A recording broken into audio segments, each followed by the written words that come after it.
Hello guys, welcome back to our YouTube channel. ఇది వచ్చేసరికి Hindi model paper number 4 అనమాట. మీకు ఆల్రెడీ 3 మోడల్ పేపర్స్ పెట్టడం జరిగింది. అవి బాగా చదువుకుని పోతేదానికి అయింది. మన తెలుగు 5 మోడల్ పేపర్స్ నుంచే మీకు 80+ మార్క్స్ వచ్చినాయి. చెప్పాను నేను ముందు వీడియోస్లో కూడా. మీరు ఫాస్ట్గా అయితే ఈ 5 మోడల్ పేపర్స్ ప్రిపేర్ అవ్వండి. ఖచ్చితంగా దీనిలోంచి 90+ రావచ్చు, ఎందుకంటే క్వశ్చన్స్ తక్కువ ఉంటాయి కాబట్టి. ఇలా ప్రతి ఒక్కరి వీడియోకి లైక్ చేసి ఛానల్ సబ్స్క్రైబ్ చేసుకొని కింద డిస్క్రిప్షన్లో నా టెలిగ్రామ్ ఛానల్ లింక్ ఇస్తాను, దాంట్లో జాయిన్ అయిపోండి.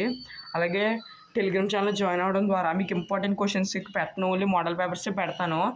అందుకని మీరు ఇంపార్టెంట్ క్వశ్చన్స్ కావాలనుకుంటే కుదిరితే ఇమేజెస్ రూపంలో పెడతాను, లేకపోతే వాయిస్ అంటే నేను చెప్తాను ఏం చదవాలో అవి చదివితే సరిపోద్ది. మీరు ఖచ్చితంగా 90+ మార్క్స్ గెయిన్ చేస్తారు. మాకు తెలిసిన ఒక అబ్బాయి 10th క్లాస్ చదువుతున్నాడు, నా ఛానల్ ఫాలో అవుతాడు. అతనికి 10th క్లాస్ రిజల్ట్స్ వచ్చాక నేను అతనికి ఎన్ని మార్క్స్ వచ్చినాయో మన ఛానల్ ఫాలో అవడం ద్వారా ప్రతిదీ చేయడం ద్వారా ఎన్ని మార్క్స్ వచ్చినాయో మీకు పెడతాను. అప్పుడు కుదిరితే మన ఫేస్ రివీల్ కూడా చేద్దాం. ఇదనమాట ఓవరాల్గా క్వశ్చన్ పేపరు.